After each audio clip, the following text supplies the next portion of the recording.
Hi everyone, welcome back to another edition of Weaking Souls. I am so thankful for everyone who subscribes and follows and likes and shares our channel.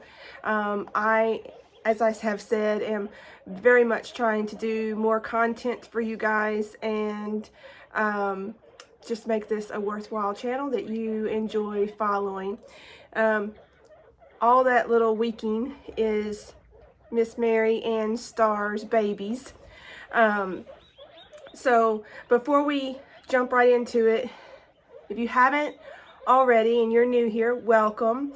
But go ahead and like and share and subscribe to this video if you like it and like content like it.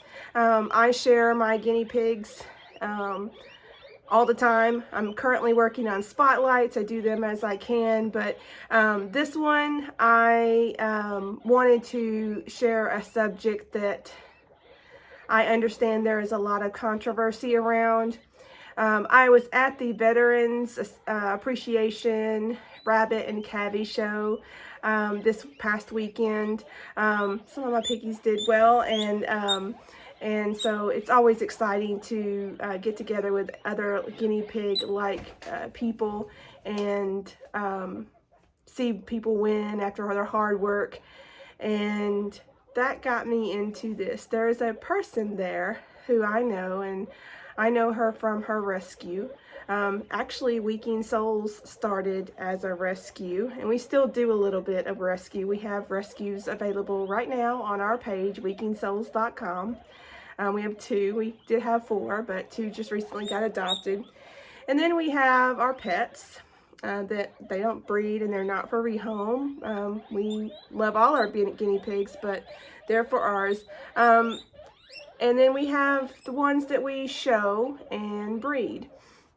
So, and then as we can, we rehome those to people who are wanting a purebred. So, or want to get into shows themselves, so they're trying to get a quality piggy for their lines to start.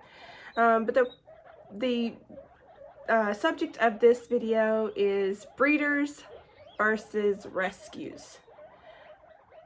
Is there a place for both of them? My personal thought is yes. Without breeders, and I'm talking responsible breeders, there would not be breeds like Mary Ann Starr, who is a teddy. She is a self-black. She was bred here, born here. And there would not be her. There would not be breeds like Skinnies and Peruvians and Silkies and I'm sure Cornets, and there would not be those in the world. They would just eventually just die out and everything would be a mutt. That's the hard truth of it. And then it's possible that there would be breeders who would, or breeds as guinea pigs in general, would become much less common. And that's not a bad thing. We do have a little bit of overpopulation of what I call affectionately mutts. They're not purebred. Abyssinians is a good example. People were like, oh, I have an Abbey because they have rosettes. But a true Abbey, a show quality purebred Abbey, has 8 rosettes placed across the saddle and some on the rump. And they have ridges.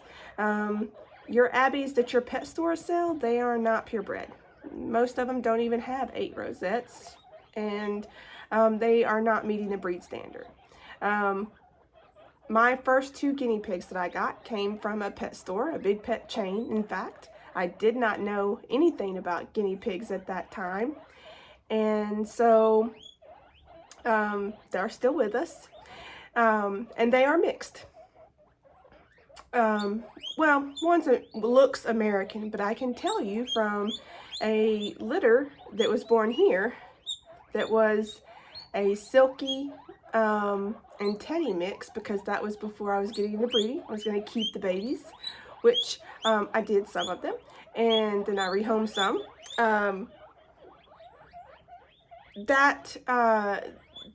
Those babies look American. So You just never know. And that's another reason for the breeds. So if you're trying for a certain color pattern, like Cali or Californian, that is, a lot of people in the hobby call it Cali, C-A-L-I, and that's where they have the points. Black, lilac, chocolate, but kind of like, think of a Siamese cat, where it's pointed on the ears, nose, feet, and then their body is usually a solid color.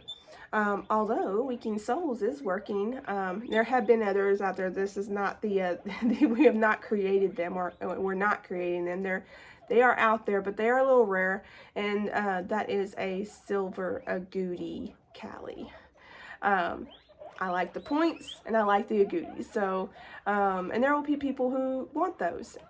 And that's another reason for breeding, responsible breeding. I don't have tons of litters born each year. I cross my piggies with thought of their genetics, their breed, and their colors, and what color patterns those might bring, and their coat. When you're in show, you're after a certain type of coat, a certain type of color within the coat. Like Peruvians, for example, you want a density, so a kind of a thickness, but softer on the feel, and then they have to flow out. And a lot of Peruvians you see, even here, the ones that are breeding, they're cut. But a show quality, you're wrapping them and laying them out, and they're not in that show life for long, because eventually they'll win their awards or won't. And you'll either rehome them to a pet home who wants it Peruvian, or you will put them into breeding for your program because they did so well at the shows and breed standard. So, and then there is the rescues. So where rescues really come into need is for the irresponsible breeders, the people who are not using common sense. And I don't mean to offend anybody by that, but you would be surprised as you follow the guinea pig community pages and stuff. I know that you would be surprised how many people put a male and female together and are surprised when they have babies. The average, by the way, the average guinea pig litter is between 1 and 6. They can't have that many, I should say. The average litter is they have between 2 and 4. 2 to 3 is ideal, because even though God created them to be able to have that, well, they only have 2 udders. 2 udders. So when they start feeding more than 4 or 3, it can get a little challenging for them, and you may have to help them actually a little bit, sometimes even with 4. But Marianne's a good fat mama. She's like her mama, and she's taking care of these all on her own. Plus, guinea pig babies start eating food, water, pellets, all of that like their mom within about a day or 2 as well. So they're eating that, and then they're nursing, and then they're weaned at 3 weeks. So that goes to the other part. Females are not sexually mature until about somewhere between 3 and 5 months old, actually. On average, they come into their first heat. Just like any other female, they can't get pregnant until they are in heat. But once they do that, then they are in heat every 15-ish days. And you can't tell unless you put a male in. So it's not like a dog. You can definitely tell when the dog is in heat or not. But they're coming into heat every couple of weeks. Male guinea pigs become sexually mature at 21 days old, 3 weeks. And I remove all my males at 21 days old, 3 weeks.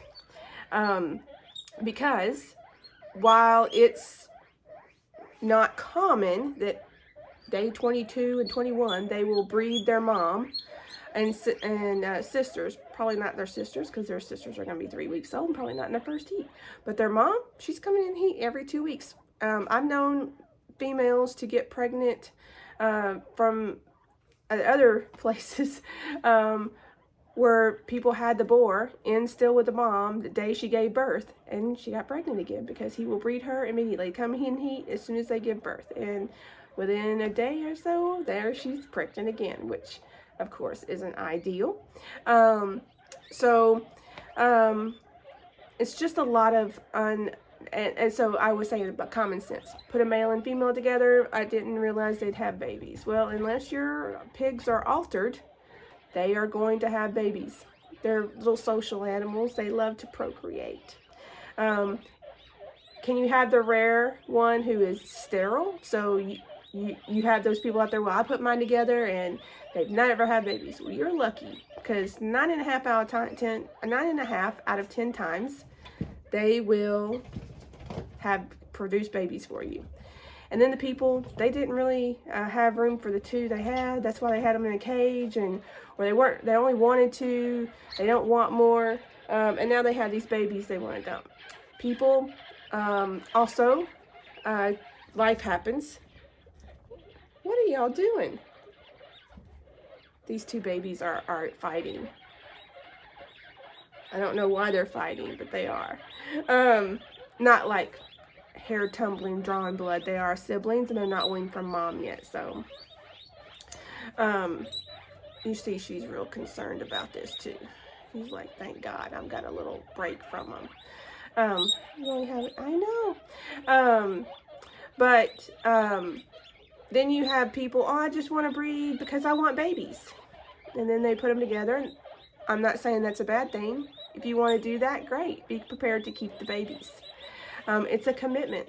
These are not beginner animals. They have a lot of requirements, and they require social interaction, and they like to be kept in groups of at least two, especially females. Boars, that's boys. But at least pair. They like to be near a guinea. Even my boars have boars that like to be alone, have guinea pigs they can see, smell, and hear and interact with. It is just better overall for their psyche to hear and be around other guinea pigs. Responsible breeders do what I do. They breed for the continuation of a line, or creating a certain breed or standard, and trying to perfect that, much like dog breeders and cat breeders of those species. And if any of my adopters decide for whatever reason they don't want the guinea pig anymore, my policy is you can surrender them back to me. Please do not dump them at a shelter. If you can find them a rehome, a great home, great. But I ask questions of my adopters, and I hope my adopters would ask questions of their adopters to prevent as much as possible the rehoming. Do you know what you're getting into? Do you know how much care they take? Do you know they weak? And do you know they poop a lot? And do you know they have vitamin C requirements because they don't make their own? And do you know all of these things? And sometimes life happens, and they can't keep them. Pet peeve number one is I decided to, I work too much, and now I think that they're not getting enough attention, and so I need to rehome them. Or my kids lost interest. If you got any kind of pet for your kid because they said they wanted it without the knowledge that basically it's going to be your pet, so teach responsibility of your pets. Like, these are living creatures. They're not just dumpable at the first time moment that they become inconvenient. That being said, they're also creatures in a cage. It's not like you're having to take them outside to walk, and if you've done them right, you have a partner with them, so they have a buddy, and they are perfectly content to have their buddy, and you come in and pet their heads and say, "You're such a good piggy," and give them their pellets and hay and water, make sure they always have those, and then go off to your night, to your work, your job, your schoolwork, whatever, and go on. So, but people don't always follow that. So those piggies end up a lot of times in rescues. But people do shop from rescues. We have our windows open today, so and they definitely have a place, right? life does happen. Not everybody is being irresponsible with their pigs, or decide, no, I'm bored of them now, so I'll just get rid of them. And rescues have filled that gap. Some breeders rescue. I know, like I said, I do. I know a couple of my friends who rescue from time to time as well. They hear or see a dire need for a piggy's rehome post, and they feel bad, so they take them in and say, I can take care of them until I can find them and adopt them out. And so there is that. I'd love to hear your comments. Be nice. I'm open to all comments and ideas and thoughts, but only in a respectful and nice manner. That's how this world was meant to be, and we need to show more of that and kindness to each other. So no hate. If you do, I will remove your comment and maybe even block you. Not because I don't like you, but just because I don't want that in my channel. But you are welcome to share your thoughts, and I'd love to hear from you either way. And we are, that's even if you disagree with me. We can disagree and still communicate and respect each other. So that is my thoughts on that. I hope you guys have a wonderful day. And let me see if I can. This is one of the ones that was fighting. She's a silver agouti baby. Her name is Sky, and I just took her from hay, so she's like, I know, I don't have hay. Are you going to tell him bye? Are you going to tell him bye? No? Are you missing out on the meal? Much love, y'all. Thank you for watching. Stay tuned for more. Definitely share your comments, and have a great day.